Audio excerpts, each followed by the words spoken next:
Hi friends, எல்லோரும் எப்படி இருக்கீங்க? நல்லா இருப்பீங்க. பேசும் கிரகங்களிலிருந்து உங்கள் நித்யா ராஜேந்திரன். ஃப்ரெண்ட்ஸ், நம்ம போன பதிவில் விபத்து எப்படி நடக்குது அப்படிங்கிற விஷயத்தை பற்றி நம்ம பார்த்தோம் இல்லைங்களா? 8ஆம் பாவம் விபத்துக்கு காரகம், சனி விபத்துக்கு காரகம், லக்ன பாவமூர்த்திலையும் விபத்து அப்படிங்கிற காரகம் இருக்குது. அதுலேயும் லக்னம் நல்லா இல்லைன்னா 70% விபத்துக்கான காரகமாக லக்ன பாவமே இருக்கும் அப்படின்னு சொல்லி நம்ம பார்த்தோம் இல்லைங்களா? கிரக காரகங்கள், அதாவது ஒரு விபத்து நடக்கிறதுக்கு காரகமாக இருக்கிறது சனி தான். மெயின் கிரகம் சனி தான். அந்த சனி நல்லா இருந்துருச்சு அப்படின்னா விபத்து நடக்காது. சனி போக 8ஆம் பாவ அதிபதியாக வேறு சில கிரகங்கள் வரும்போது, அல்லது அந்த கிரகங்களுடைய தசாபுத்திகள், அதாவது ஒரு கிரகம் நமக்கு கெட்டு இருக்கும் இல்லைங்களா? ஜாதகத்தில் ஒரு கிரகம் கெட்டு இருக்கும். அந்த கிரகம் கெட்டு இருக்கிற நேரத்தில் 8ஆம் பாவ அதிபதியும் தசையோ புத்தியோ நடத்துகிறாரு அப்படின்னு வச்சுக்கோங்களேன். அந்த நேரத்தில் சனியும் கெட்டு இருக்குது அப்படின்னா ஒரு விபத்து நடக்கும் இல்லையா? அப்போது அந்த கிரக காரக ரீதியாக அந்த விபத்து நடக்கும் ஃப்ரெண்ட்ஸ். எல்லாம் மிச்சம் இருக்க சனியேவும் ஒரு கிரகம் ரீதி இதாகவும் வரும். அது போக மிச்சம் இருக்கிற 8 கிரகங்களும் உங்களுக்கு விபத்துக்கு காரகமாக ஆகும். அப்படி அந்த கிரகங்கள் விபத்து நடத்தினா என்ன மாதிரி அந்த விபத்துகள் இருக்கும், அந்த விபத்தில் என்ன மாதிரி இடைஞ்சல்கள் நமக்கு வரும் அப்படின்னு சொல்லி நம்ம பார்க்கலாம் இந்த பதிவில். அதாவது ஃப்ரெண்ட்ஸ், இப்போது விபத்துக்கு காரகம் 8ஆம் பாவம், மெயினாக 8ஆம் பாவம். ஓகேங்களா? 8ஆம் பாவம் கெட்டு இருக்குது அப்படின்னு வச்சுக்கோங்க. 6, 8, 12 வச்சு 6, 8ஆம் பாவம் மெயினாக, அதாவது ஒரு விபத்து அப்படிங்கிற ஒரு விஷயம் நடக்குது அப்படின்னாலே 8ஆம் பாவம் எப்படி கெட்டு இருந்துச்சு அப்படின்னா விபத்து நடக்கும். ஓகேங்களா? அதே போல் இந்த 8ஆம் பாவ தசை புத்தி நடக்கும்போதும் விபத்து நடக்கும். அதுக்கு அடுத்து சனி.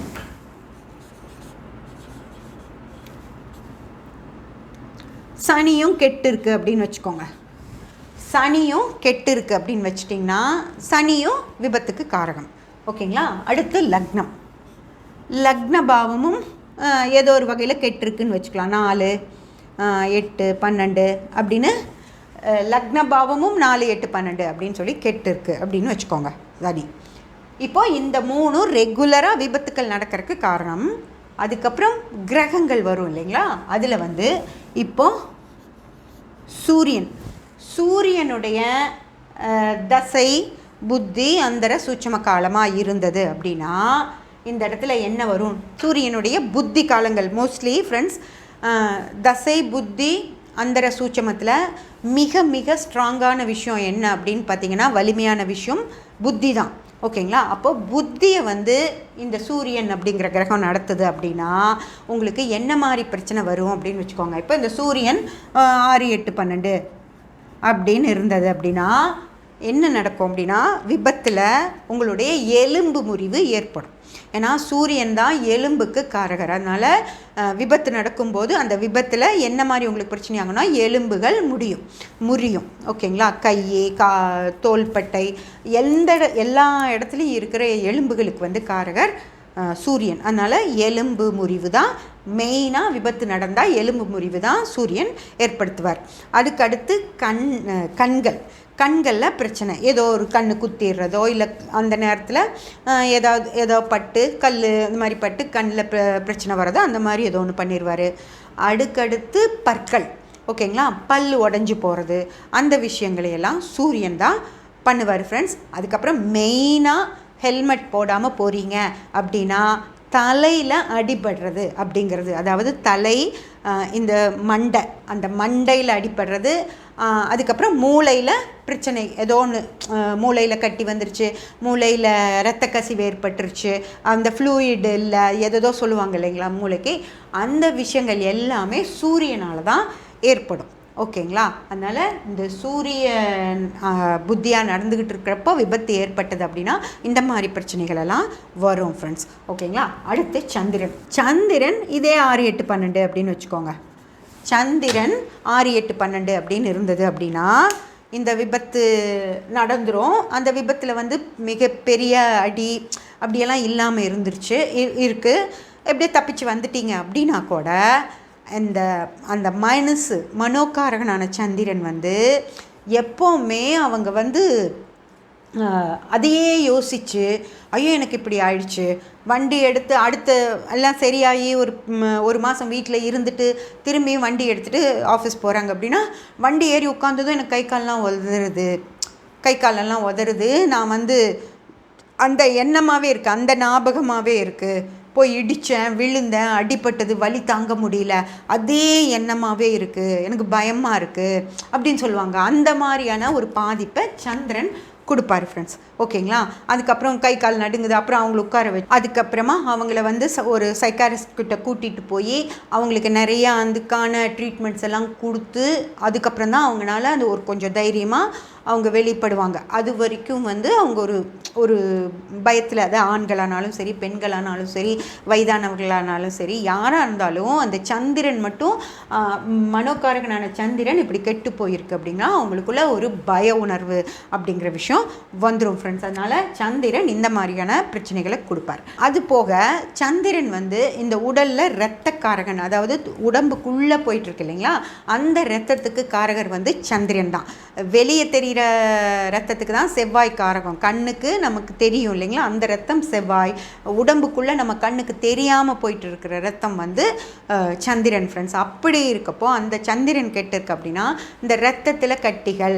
அடுத்தது செவ்வாய் ஃப்ரெண்ட்ஸ். செவ்வாய் 6, 8, 12 அப்படின்னு வச்சுக்கோங்க. 6, 8, 12 அப்படின்னு செவ்வாய் இருந்தது அப்படின்னா, செவ்வாய் இப்போது ஒரு விபத்து நடக்குது அப்படின்னா செவ்வாய் அந்த இடத்துல புத்தி நடத்துகிறார் அப்படின்னா அந்த செவ்வாயும் கொஞ்சம் இந்த தசைக்காரகம் அப்படின்னு சொல்லுவாங்க இல்லைங்களா, அது செவ்வாய் தான். அப்போது என்ன ஆகும் அப்படின்னா நிறையா அடிபட்டு அந்த சதையெல்லாம் பிச்சு எடுத்துரும் ஃப்ரெண்ட்ஸ். அங்கங்கே ரொம்ப ஒரு கஷ்டமாக இருக்கும்ல பார்க்குறக்கு, அந்த மாதிரி சதையெல்லாம் பிச்சு எடுத்துரும். அப்புறம் ரத்தம் அப்படிங்கிறது செவ்வாய் தான். நம்ம கண்ணில் பார்க்குற ரத்தம் செவ்வாய், நம்ம உடம்புக்குள்ளே நம்ம கண்ணில் பார்க்காத ரத்தம் சந்திரன். ஓகேங்களா? அதனால் சந்திரன் ஓடிட்டு இருந்ததுன்னா நம்ம கண்ணில் ரத்தத்தை பார்க்க மாட்டோம். ஆனால் செவ்வாய் புத்தியாக நடக்கும்போது அடிபட்டுச்சு அப்படின்னா அப்படியே ரத்தமாக இருக்கும். அவங்கள சுற்றி அவங்கள பார்த்தாலே நம்ம பயந்து போயிடுவோம். ஐயோ என்ன இப்படி ரத்தம் போய் கிடக்குறானே அப்படின்னு சொல்லுவோம் இல்லைங்களா. அந்த மாதிரி அப்படியே ஒரு மாதிரி பயத்தை கொடுக்கும். ஃபுல்லாக ரத்தத்துக்குள்ளே நடுவில் கிடப்பாங்க. அப்புறம் ரத்தம் இல்லை, நிறைய ரத்தம் ஏற்றணும்னு சொல்லுவாங்க டாக்டர்ஸ். அந்த மாதிரி ரத்தத்தை பற்றியே நிறைய விஷயங்கள் சொல்கிற மாதிரி இருக்கும். அப்புறம் ரத்தம் அதனாலேயே கஷ்டப்படுற மாதிரி, ரத்தம் கிடைக்கல, அவங்க குரூப் கிடைக்கல அப்படின்னெல்லாம் சொல்லி கஷ்டப்படுற மாதிரி இருக்கும். அந்த ரத்தத்துக்கு தான் எல்லா இடைஞ்சலையும் செவ்வாய் கொடுப்பார் ஃப்ரெண்ட்ஸ். அதே போல் மசில்ஸ், அந்த தசைகள் அப்படின்னு சொல்கிறோம் இல்லைங்களா, இங்கேருந்து கட் பண்ணி இன்னொரு இடத்துல வச்சு தைக்கிறது, அந்த மாதிரி தசைகளை தான் யூஸ் பண்ணுற மாதிரியான விஷயத்தை தான் இந்த செவ்வாயுடைய டைமில் நமக்கு நடக்கும். ஓகேங்களா? என் ஃப்ரெண்டோட பொண்ணு அவங்களுக்கு செவ்வாய் புத்தி நடந்துக்கிட்டு இருக்கு. அப்போ நான் சொன்னேன் செவ்வாய் கொஞ்சம் மோசமாக இருக்குது, 8, 12 வச்சு செவ்வாய் நடக்குது, ஏதாவது கொஞ்சம் பத்திரமா, வண்டியில் தான் காலேஜ் போயிட்டு இருந்தா, பத்திரமா போக சொல்லுங்கள் அப்படின்னு சொல்லியிருந்தேன். அப்போ போய் அவள் ஆக்சிடெண்ட் ஒன்றுமே ஆகலை ஃப்ரெண்ட்ஸ். எந்த வண்டி வாகனமெல்லாம் எதுக்கால வரல. அந்த பொண்ணு ஸ்லிப் ஆகி கீழே விழுந்துருச்சு. வண்டி அப்படியே அந்த மெயின் ரோட்டில், தார் ரோட்டில் அப்படியே தரைச்சிட்டே வந்துருச்சு. அப்போ என்னாச்சுன்னா அந்த இழுத்துட்டு வந்ததுனால இந்த சைடே ஃபுல்லாக அடி, கால் எல்லாமே, இந்த ஃபேண்ட்டெல்லாம் கிழிஞ்சு அந்த இடத்துல எல்லாம் அடி. பெரிய காயம் எதுவுமே கிடையாது. ஆனால் இங்கிருந்து கீழ் வரைக்கும் இந்த சைடு ஃபுல்லாகவே அவங்க அப்படியே ரோட்டில், அந்த தார் ரோட்டில் இழுத்துட்டு வந்ததுனால அப்படியே அந்த ஸ்கின்னையெல்லாம் கிழிச்சிருச்சு. அப்போது எல்லா இடத்துலையும் ரெட்டா இதெல்லாம் ரெட்டா, இங்கெல்லாம் ரெட்டா, அப்படியே கண்ணில் பார்த்தாலே ஒரு மாதிரி ரொம்ப பெரிய அடிபட்டு அப்படியெல்லாம் ஒன்றுமே இல்லை. ஒரு 10 நாள் அந்த காயம்லாம் ஆறி அந்த வலி போச்சு, அவ்வளவுதான். ஆனால் பார்த்தா ஏதோ லாரியில் உருட்டி எடுத்து வீசினா எப்படி இருக்கும் அந்த மாதிரி அப்படி ஒரு அந்த சதையை, அந்த தோல் எல்லாம் கிழிச்சிருச்சு. அந்த அளவுக்கு அது பயங்கரமாக காட்டுச்சு அந்த செவ்வாய். அந்த மாதிரி ஒரு செவ்வாய் அதோட வேலையை காட்டுச்சு அப்படின்னா நமக்கு பயமுறுத்துகிற மாதிரி தான் காட்டும் ஃப்ரெண்ட்ஸ். ஓகேங்களா? அடுத்து புதன். ஃப்ரெண்ட்ஸ், இந்த வீடியோ வந்து கொஞ்சம் லென்த்தாக போயிட்டுருக்கு, அதனால் இன்னும் மிச்சம் இருக்க கிரகங்களை பற்றி நம்ம நாளைக்கு பார்க்கலாம். சப்ஸ்கிரைப் பண்ணி பெல் பட்டன் ப்ரெஸ் பண்ணி வச்சுக்கோங்க. அப்போ தான் நான் போடுற எல்லா பதிவுகளும் உங்களுக்கு கிடைக்கும். லைக் பண்ணி ஷேர் பண்ணி கமெண்ட் பண்ணிங்கன்னா எனக்கு சப்போர்ட்டிவாக இருக்கும். Thank you friends.